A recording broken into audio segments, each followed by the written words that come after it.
dessa vez, nessa aula número 6, nós vamos falar de instalações e dispositivos elétricos. Essa parte tão importante que traz a NR10 para dentro da NR12.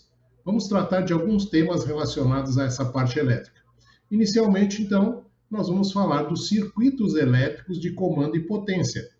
Então, esse novo título, que trouxe aí a versão final da norma NR12 na última revisão que houve. Diz o item 12.3.1 da norma regulamentadora número 12 que os circuitos elétricos de comando e potência das máquinas e equipamentos devem ser projetados, e mantidos de modo a prevenir por meios seguros os perigos de choque elétrico, incêndio, explosão e outros tipos de acidentes, conforme previsto nas normas técnicas oficiais, ou seja, as normas da ABNT, e, na falta dessas, nas normas internacionais aplicáveis. Caso a gente não tenha algum recurso, alguma alternativa, uma ferramenta nas normas técnicas oficiais, das nossas NBRs, a gente pode recorrer também a normas internacionais aplicáveis nesse caso aí, certo?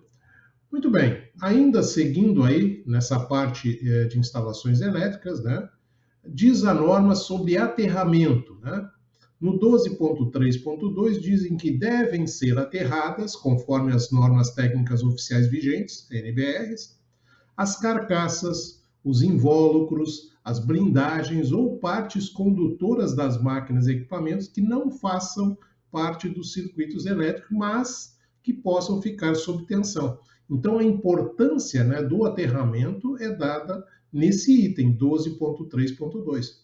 Tudo que estiver próximo, por exemplo, às máquinas e equipamentos, e que podem, daqui a pouco, ficar sob tensão, devem ser aterrados. E aí ela destaca, por exemplo, as carcaças de máquinas, os invólucros, onde as máquinas estão envolvidas, muitas vezes, blindagens e outras partes condutoras das máquinas, principalmente as partes metálicas, que podem ter aí, de repente, algum resíduo elétrico que possa gerar algum tipo de choque elétrico para quem está operando as máquinas e quem estiver na proximidade ou até mesmo fazendo manutenção dessas máquinas, certo?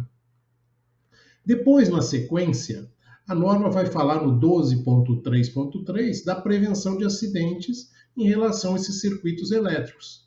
Diz ali o item que os circuitos elétricos de comando e potência das máquinas e equipamentos que estejam ou possam estar em contato direto ou indireto com água, agentes corrosivos, devem ser projetadas com meios e dispositivos que garantam a sua blindagem, estanqueidade, isolamento e aterramento, de modo a prevenir a ocorrência de acidentes.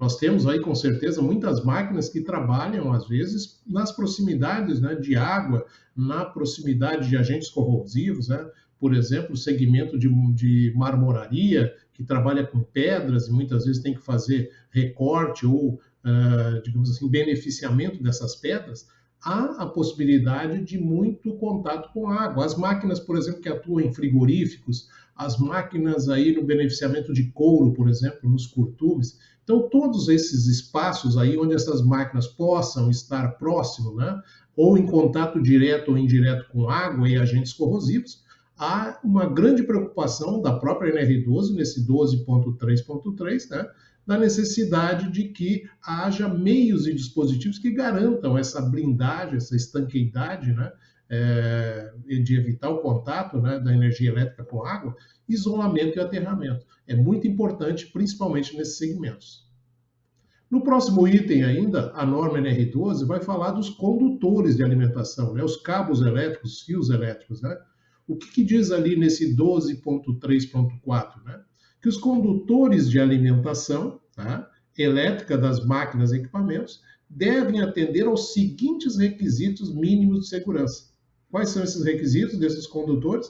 Eles devem oferecer resistência mecânica compatível com a sua utilização, ou seja, que o rompimento não seja tão fácil de ocorrer, possuir proteção contra a possibilidade de rompimento mecânico de contatos abrasivos e de contato com lubrificantes, combustíveis e calor também. Então, é um outro detalhe relacionado a esses condutores. Mas tem mais ainda, O que diz a norma ainda?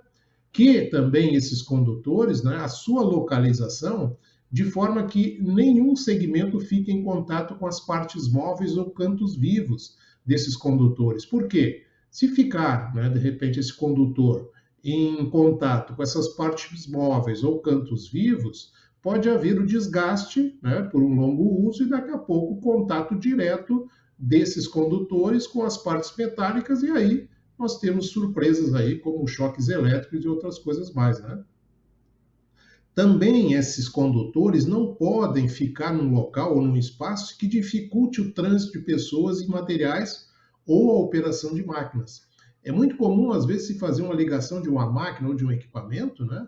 E daqui a pouco isso fica ali ad eterno, ou seja, ninguém dá conta de regularizar, porque às vezes uma máquina pode ser ligada de uma forma experimental, né?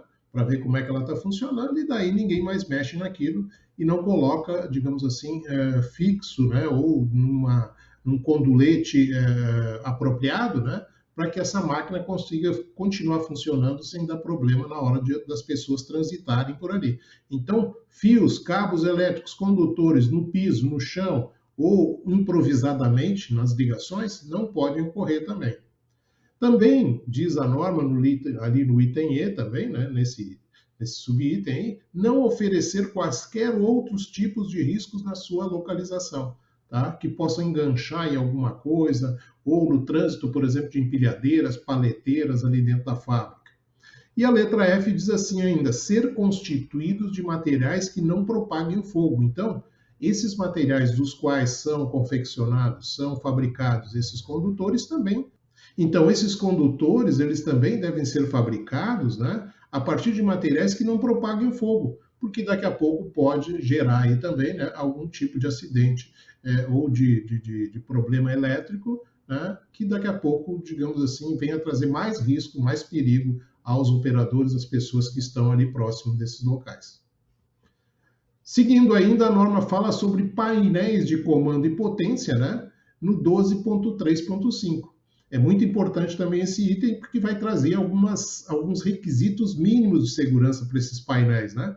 O que diz então no 12.3.5 a norma? Os quadros ou painéis de comando e potência das máquinas e equipamentos devem atender aos seguintes requisitos mínimos, né, de segurança. Primeiro, possuir a porta de acesso mantida permanentemente fechada, né, exceto nas situações de manutenção, pesquisa de defeitos ou outras intervenções de manutenção e tudo mais, né, devem ser observadas as condições previstas nas normas técnicas oficiais ou nas normas técnicas, nas normas internacionais aplicáveis. Então, assim, né, esses detalhes aí de manter as portas desses quadros, né, fechadas, desses painéis, né, a não ser em situações de emergência. Mas tem mais ainda, vamos ver o que diz a norma ainda na sequência, na letra B, tá?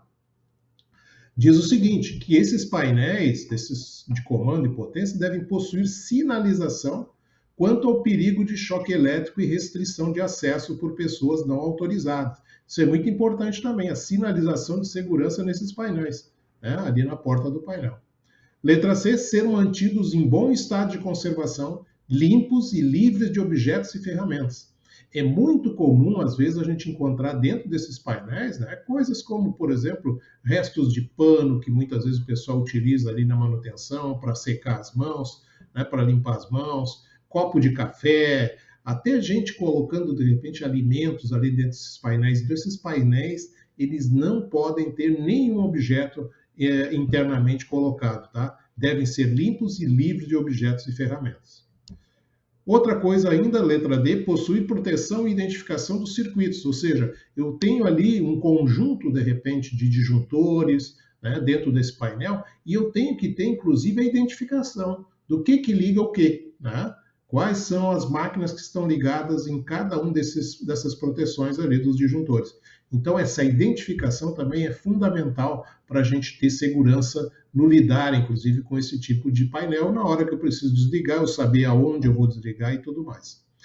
E, por último ainda, diz a norma, no item E, né, observar o grau de proteção adequado em função do ambiente de uso, ou seja, para cada tipo de máquina, eu tenho uma proteção que, digamos assim, preserva aquela máquina ou, de repente, desliga caso haja um aumento da energia, um aumento da tensão naquele painel, naquele circuito, né? Então, isso é muito importante. O grau de proteção adequado. Eu não posso ter nem menos nem mais. Tem que ser realmente de acordo com aquele tipo de máquina, né? A tensão do motor e tudo mais. Ok? Muito bem. Seguindo ainda na sequência, nós temos aí no 12.3.6 algumas coisas relacionadas nesse texto sobre ligações e derivações, né, desses condutores, por exemplo.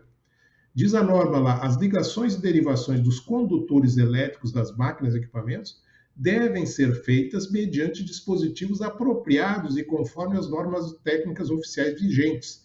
Então, se eu vou derivar, né, de repente, de algum condutor elétrico para outra ligação e tudo mais, eu tenho que ter os dispositivos apropriados para fazer isso, de modo que assegure resistência mecânica e contato elétrico adequado, né? Que não fique nada, de repente, com a possibilidade de algum curto-circuito. Tá? Então, esses dispositivos devem ser aqueles apropriados para essas interligações, com características equivalentes aos condutores elétricos utilizados, né? Sua espessura, tudo mais, né?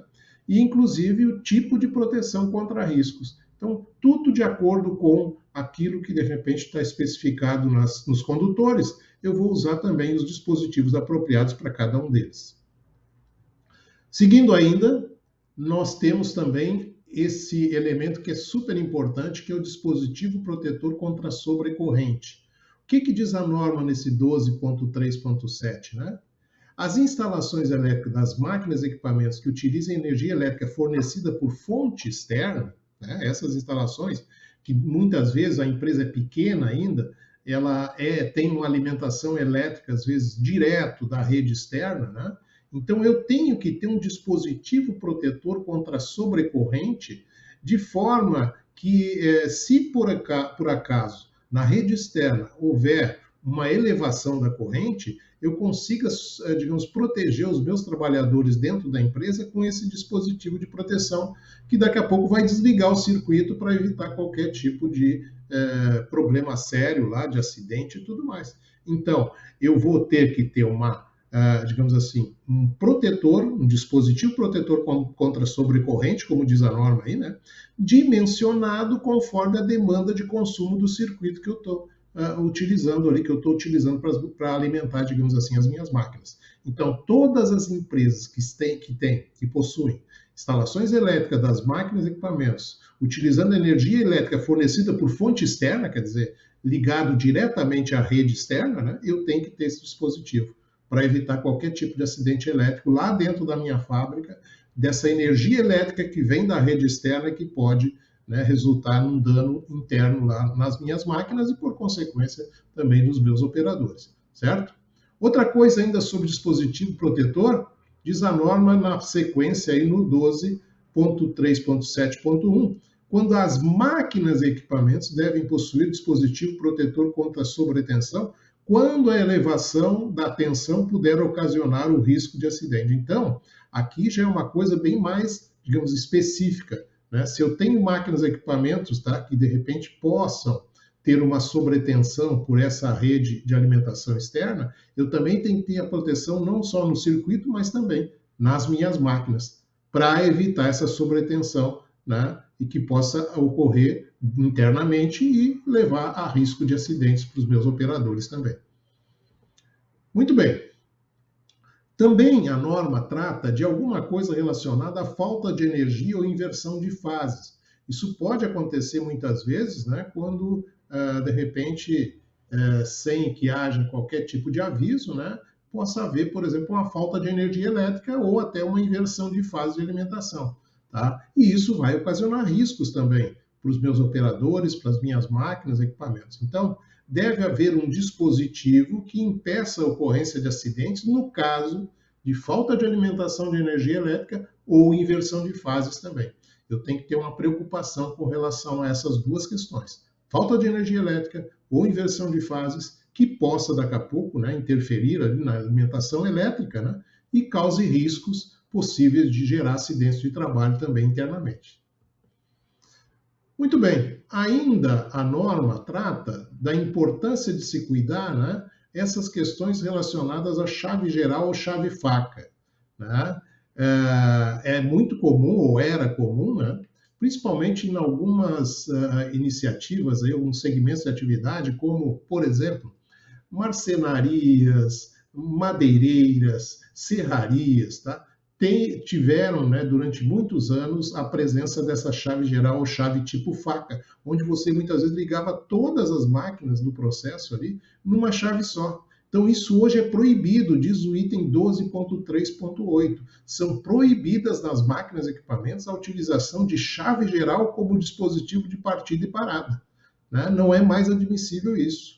Letra B, a utilização da chave tipo faca nos circuitos elétricos também não é permitido mais, é proibido. E a existência de partes energizadas expostas de circuitos que utilizam energia elétrica, que é praticamente essa característica da chave tipo faca, por exemplo, né? Onde você muitas vezes liga uma quantidade enorme de máquinas e isso ali também aparentes, né, as partes energizadas ali, suscitando a possibilidade de vários tipos de acidentes elétricos. Muito bem. Sobre as baterias também, nessa parte aí que trata das energias elétricas, né, diz a norma, as baterias devem atender aos seguintes requisitos mínimos de segurança, principalmente essa questão das baterias de empilhadeiras elétricas, né? Elas devem ter, essas baterias, uma localização de modo que a sua manutenção e troca possam ser realizadas facilmente a partir do solo ou de uma plataforma de apoio. Porque muitas vezes essas baterias são muito pesadas, difíceis de manusear, né? Então tem que haver um suporte, uma plataforma, de repente, de apoio, para que esses operadores de empilhadeira muitas vezes façam a troca sem qualquer perigo, né? De às vezes cair nos pés, cair em cima do operador, são baterias muito pesadas. B, constituição e fixação de forma a não haver deslocamento acidental, né? De repente da própria empilhadeira e tudo mais. E proteção do terminal positivo, a fim de prevenir contato acidental e curto-circuito. É muito importante porque, né, essas baterias também dão choques elétricos de grande porte, né, e a gente pode ter surpresas aí em termos de acidentes de trabalho também. Mas tem mais coisas ainda que falam sobre as baterias, né, na norma, nesse item, tá, que é, por exemplo, a questão do manual de operação. Diz o item 12.3.10, os serviços de substituições de baterias devem ser realizados conforme indicação constante no manual de operação. O manual de operação, muitas vezes, né, de como se lida com essas baterias nas empilhadeiras, por exemplo, né, elétricas, certo? Então, é isso também que traz aí o item que trata da energia elétrica, desses dispositivos elétricos aí, dentro da NR12. Tá certo?